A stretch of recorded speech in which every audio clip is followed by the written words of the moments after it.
The Devil's Playground by Nigel Worsley. Warning: what you are about to read in this book challenges everything you think you know. I make no apologies for presenting information that is totally outside of the proverbial box. If you still subscribe to any dogmatic or religious belief systems, then these works are not for you, since you are not yet ready to receive this information.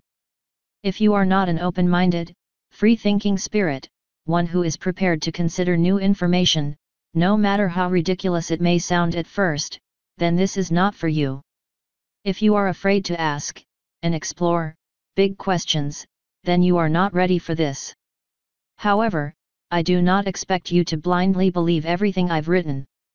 You must do your own research, for reasons that will become obvious should you proceed. This book has been written in 2 parts. Part 2 being a continuation of Part 1, although written much later.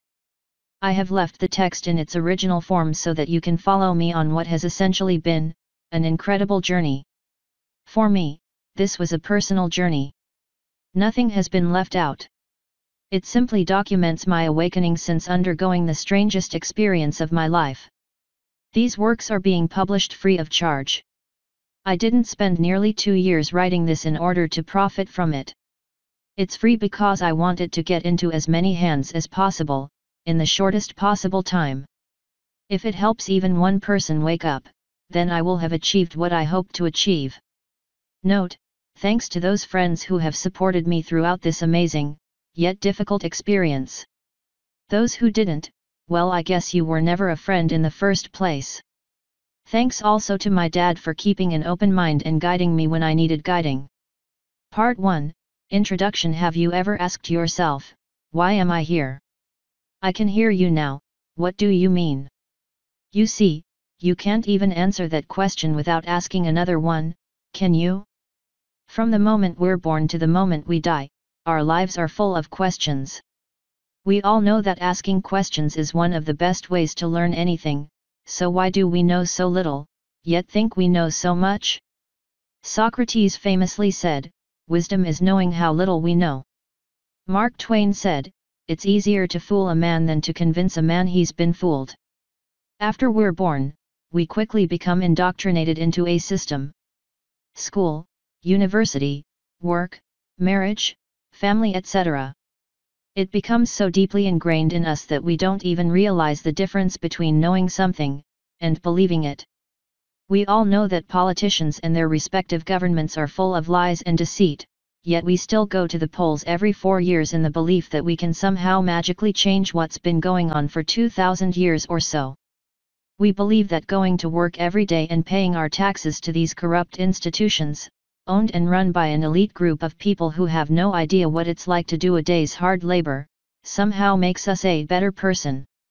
Some even believe that going to church on the first day of the week, Sunday, to pray to an all-seeing God, sing a few songs, compare each other's clothes, and then hand over even more of their hard-earned cash, makes them a better, or more spiritual, person.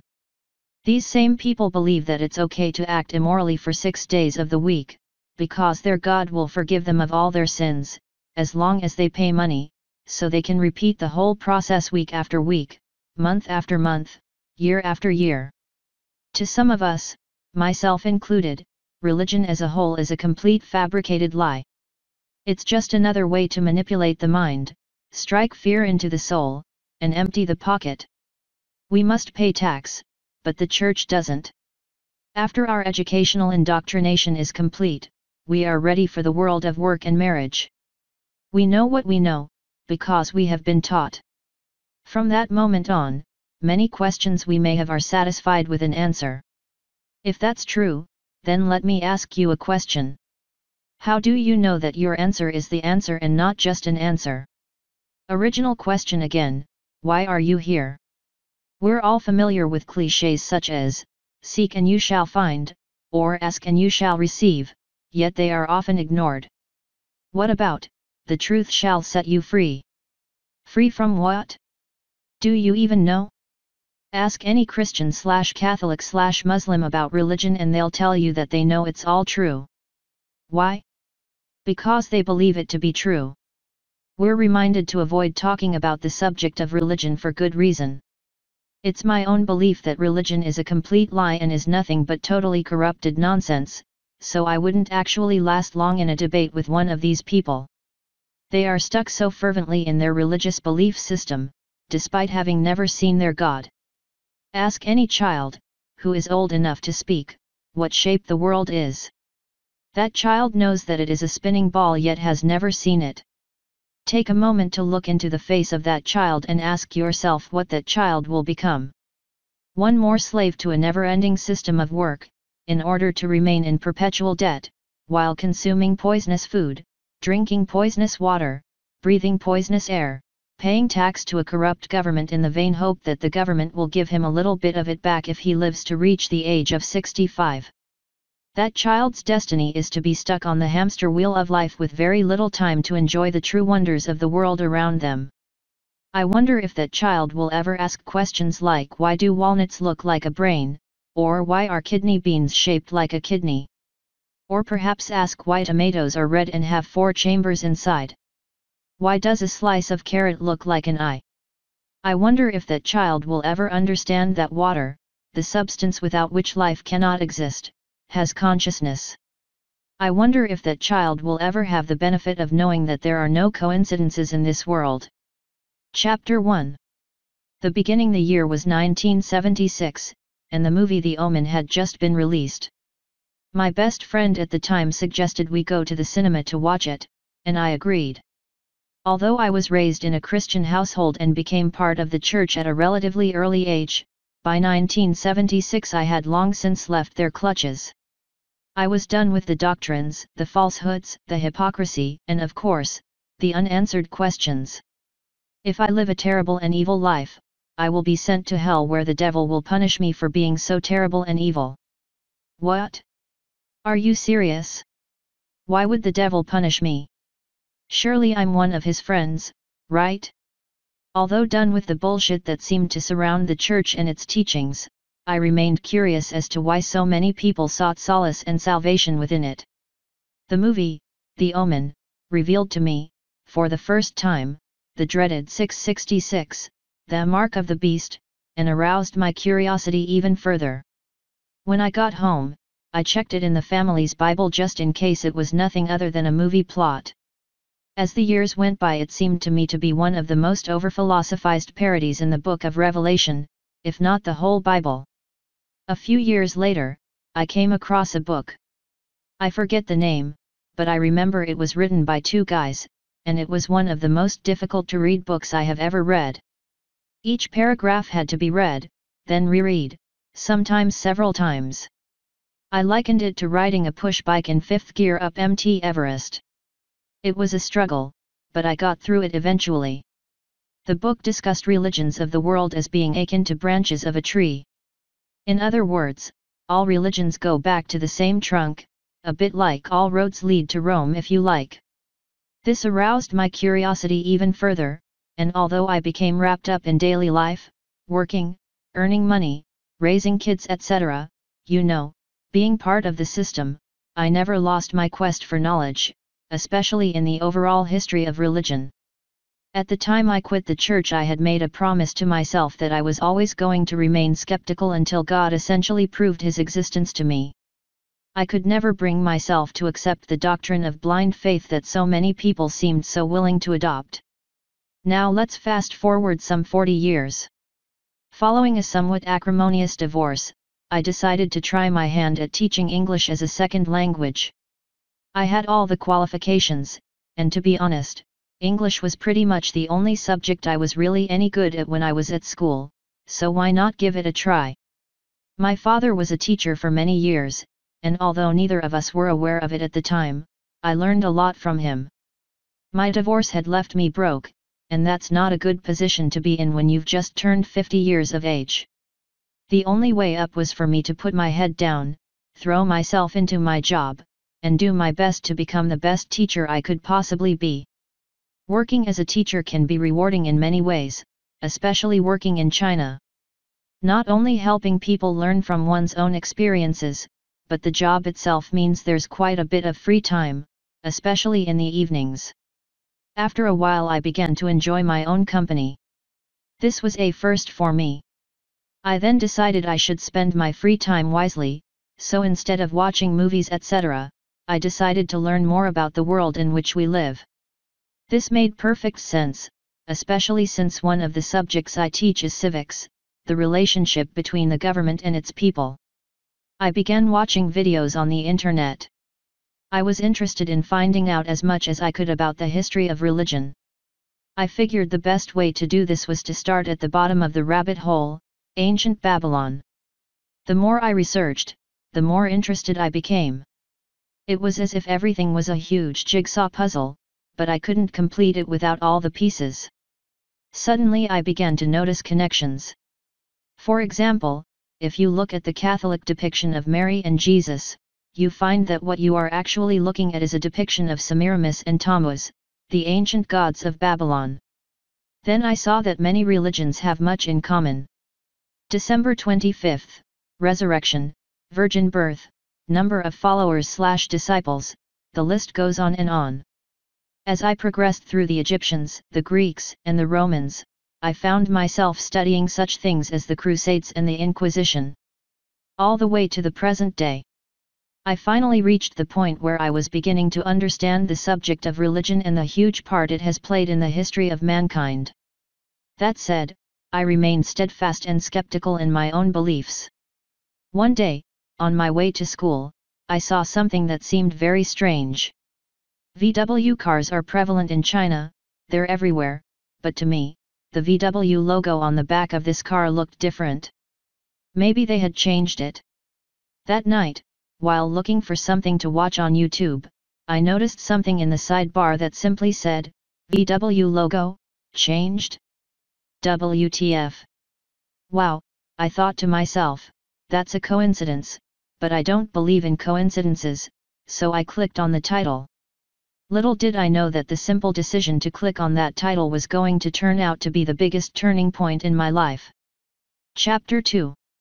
The elite. Dan Brown's Da Vinci Code first brought to the fore a group of people called the Illuminati. This group of people are also known as the elite. This secret society is purported to be behind all Western governments, pulling the strings of puppet PMs and presidents for decades. Largely regarded as satanic or Luciferian, these people have been accused of orchestrating 9/11s as well as many other terrorist incidents around the world. Reported to consist of 13 families, they control the banking system, Hollywood, the music industry, the media, just about everything. Of course, it sounds far-fetched and ridiculous, that is, until you find a couple more missing pieces of the jigsaw. These families are essentially globalists. Their agenda is to eventually create a one-world system of government, a one-world army, NATO, even a one-world currency and a one-world religion. This whole idea is more commonly known as the New World Order. Openly spoken about by Reagan, both the Bush presidents, Obama, as well as UK politicians, the push towards achieving this NWO appears to be getting stronger by the day. They created fallacies such as climate change/global warming and the war on terror, for example. It's known as problem, reaction, solution, and their motto is Order of Chow, which translates from Latin to mean order out of chaos. I'm not going to go into loads of detail here, you can do your own research, but suffice to say that the end goal is total world domination. What I will say though, is who these people believe themselves to be, and for that, we need to go back into the depths of historical religion. The Hebrew Bible talks about fallen angels and giants, the Nephilim. These giants are reported to have been spawned from human women having intercourse with the fallen angels. This corrupted humankind and subsequently brought forth the biblical flood, by which God had decided to wipe out all mankind and start again from scratch. Incidentally, the story of Noah and the flood can be seen in multiple ancient texts. Noah was chosen because his genes were pure, or should I say not corrupted, the rest, as they say, is history. At least, that's what we're all taught. So, these 13 families of the elite consider themselves to be remnants of the bloodline of the fallen angels. Perhaps some evidence of this belief can be seen by looking at the British royal family. They always try to marry a relative of some kind. If that's not possible, they marry from one of the other 12 bloodlines. This is supposed to protect their gene pool. The story of the Bible says that Lucifer, or Satan if you prefer, hates God and hates what he created, i.e., mankind.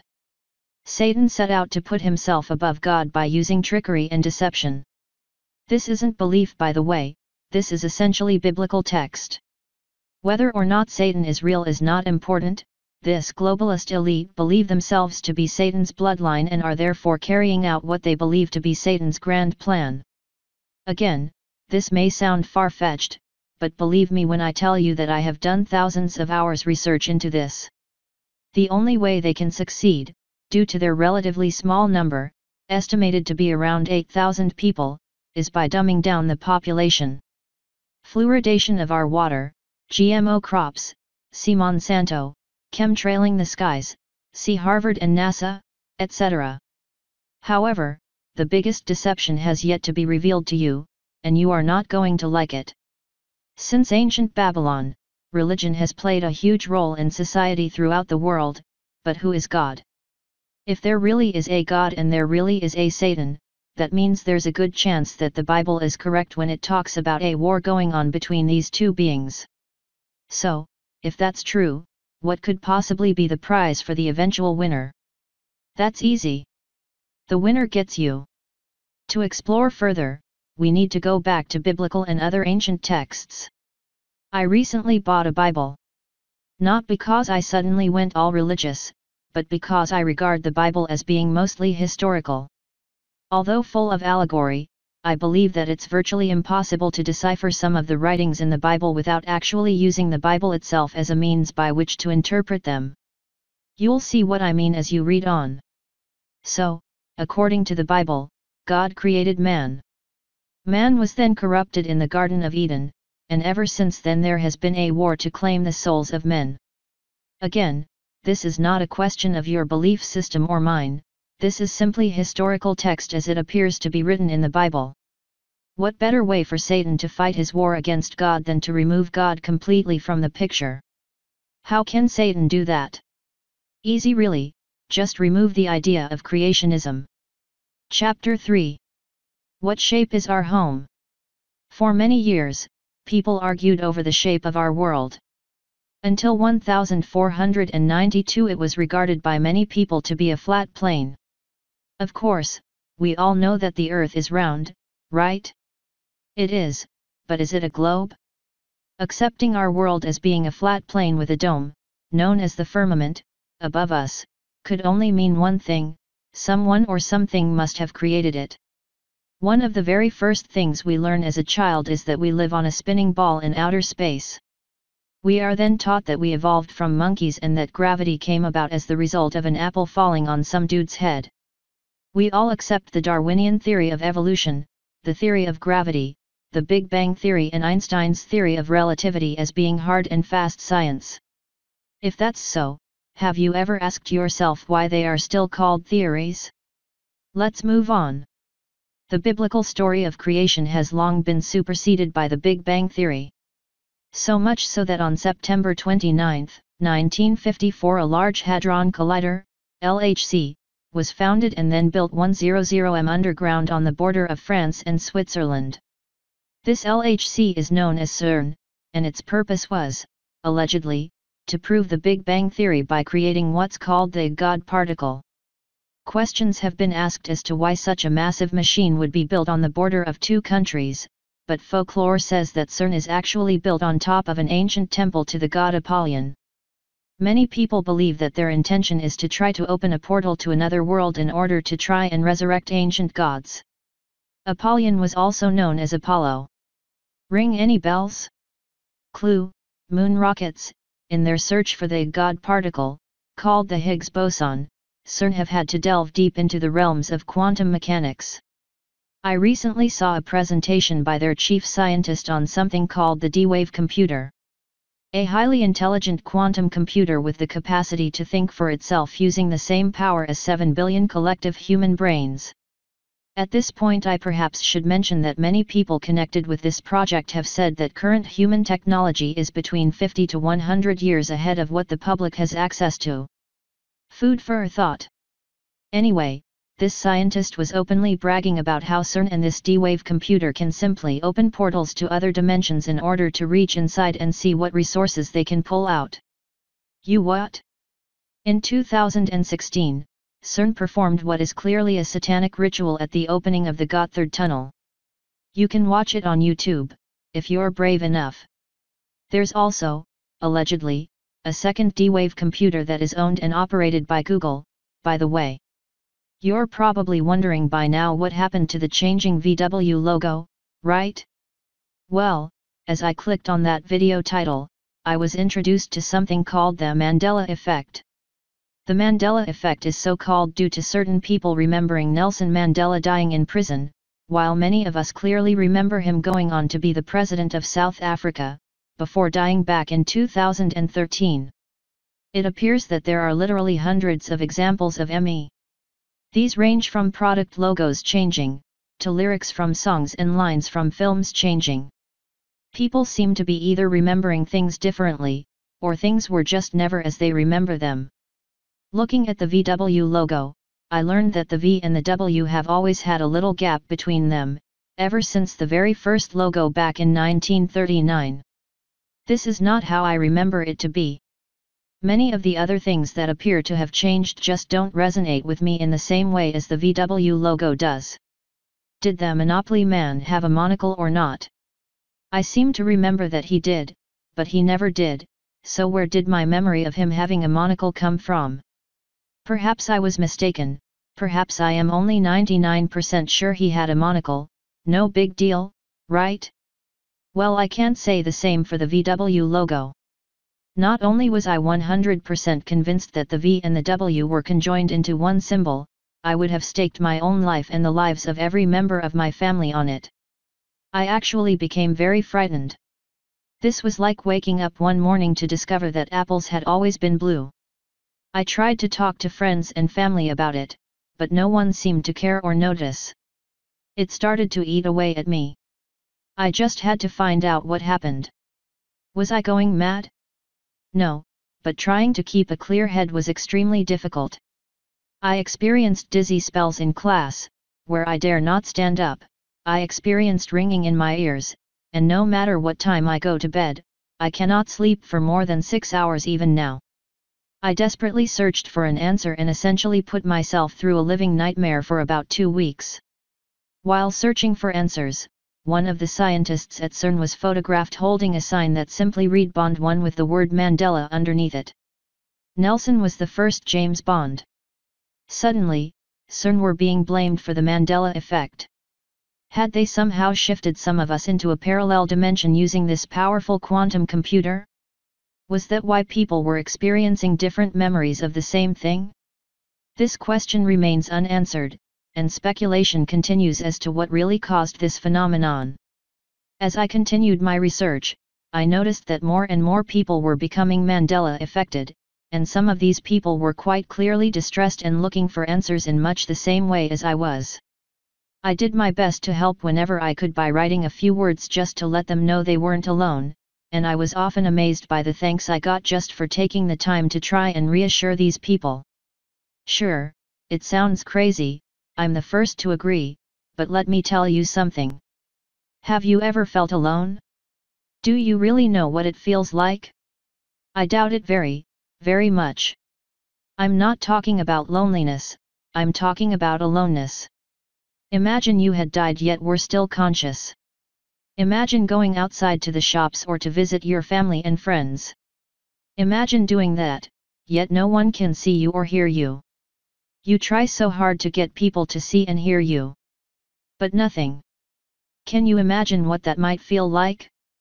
Well, take that imaginary feeling and multiply it by the power of 10, 20, 30, you really have no idea how utterly, profoundly frightening it can be to suddenly wake up to find that your clearest memory of something has changed.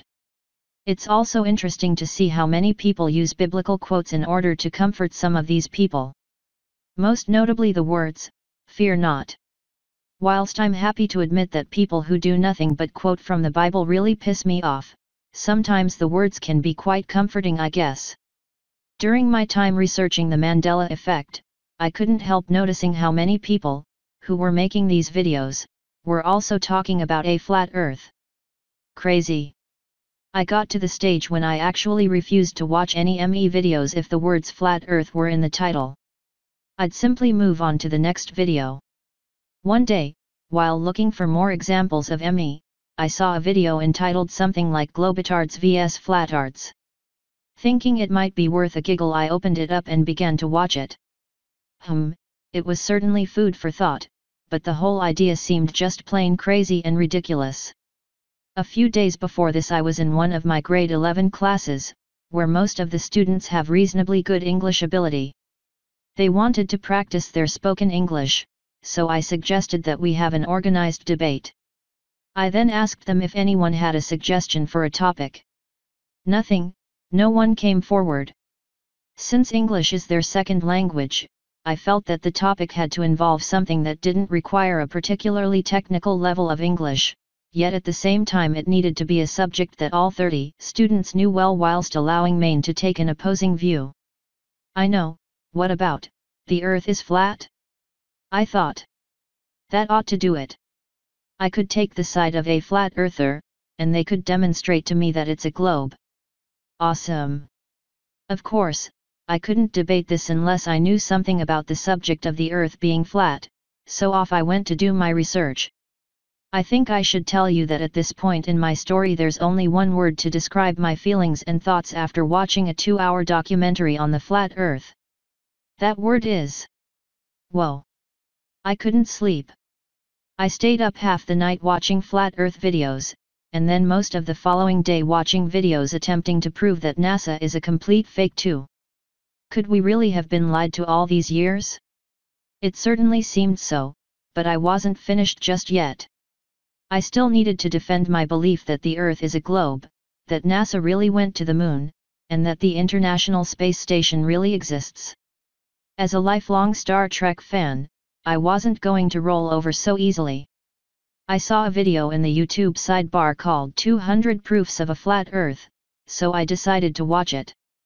This video, my friends, contained the last missing piece of my jigsaw puzzle.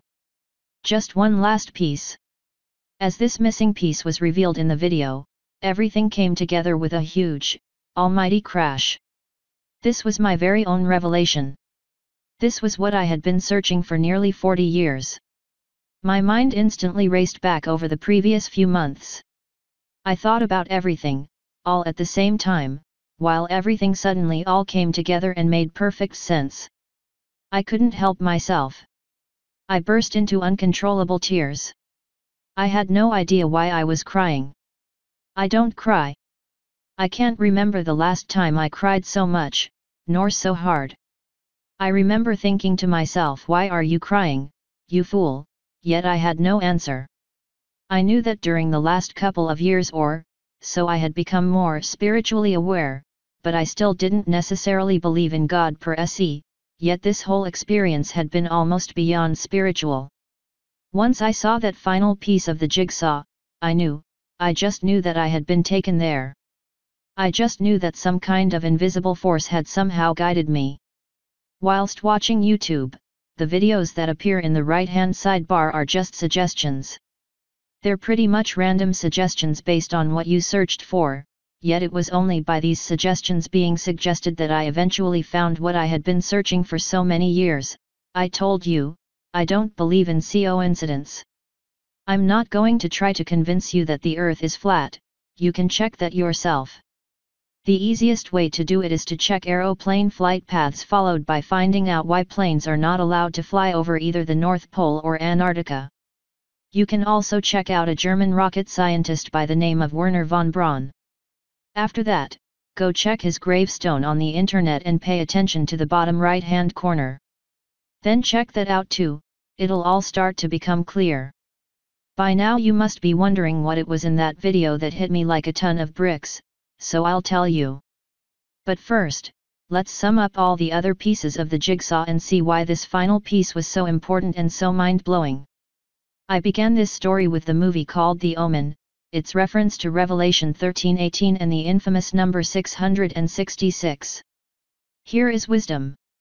Let him that hath understanding count the number of the beast, for it is the number of a man, and his number is 636.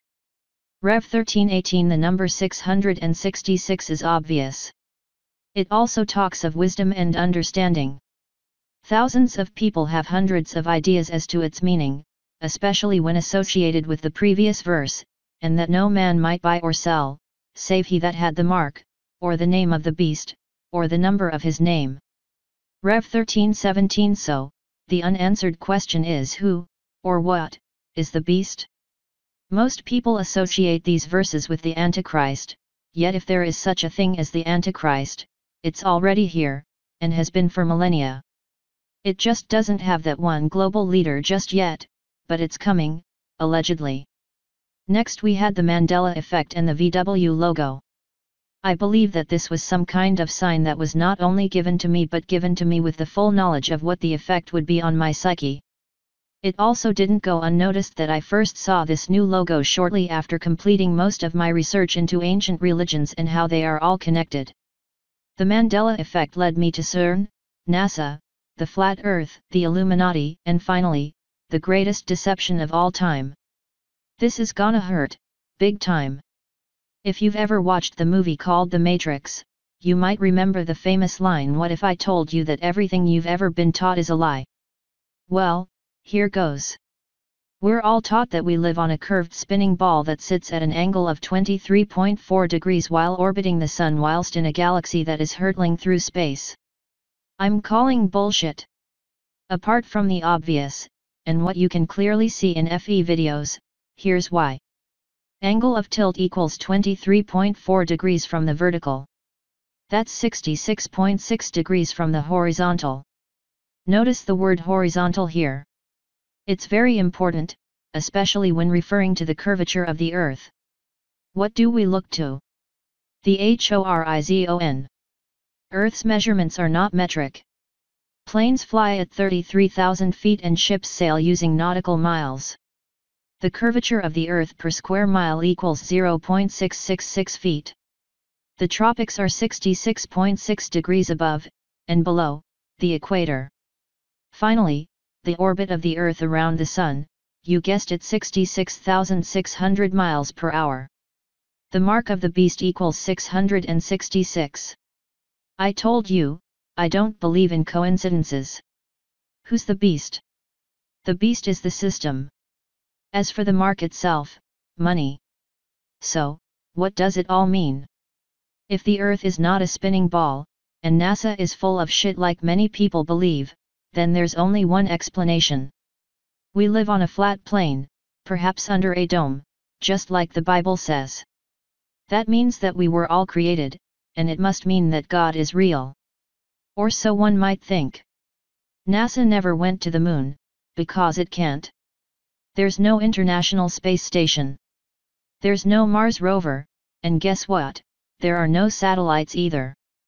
Have you ever wondered how NASA can beam back images from Mars yet we can't even get a mobile phone signal in the countryside, despite having satellites?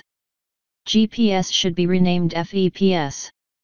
Have you ever wondered why NASA can't show us a real photo of our planet? Have you ever wondered why the ISS can't show us a time-lapse video of our own Earth spinning? Oh, it can? Really? Check again and tell me why the clouds remain in the same place for 24 hours. Tell me why the word sex appeared in the clouds on a NASA image of the Earth, and why multiple cloud images have been blatantly copied and pasted onto CGI. It doesn't take long to see for yourself. YouTube is full of videos demonstrating this. NASA, so-called scientists like Neil deGrasse Tyson, etc., are liars. NASA have even admitted that they have lost all the original footage of the 1969 moon landing. Are you kidding me? The most historically important achievement by humankind, but they lost it. Oh, please. NASA also admit, on an educational video, that they cannot send humans through the Van Allen belt. Is that the firmament by any chance? One last thing. Check out the press conference in 1969 when the astronauts came back from the moon. Then ask yourself whose funeral they'd been to. There may be some unanswered questions, and I don't profess to know everything about the subject of the so-called flat Earth, but at least people are trying to get to the bottom of it by sending hot air balloons up to 100,000 feet, armed with cameras. Where's this 0.666 feet per square mile curvature in all directions? Ask any surveyor, pilot, or submarine captain. Everything is calculated on a flat plane. The longest bridge in the world is close to where I currently live. It's 102 miles long, about 165 kilometers. According to the math with which to calculate the Earth's curvature, miles squared x 8 inches, one end of this bridge should be about 2 kilometers lower than the other end. Or rather, 1 kilometer lower at each end from the midpoint. So why didn't the designers take this into consideration? Is the Earth really flat? You know, I'm beginning to think it is.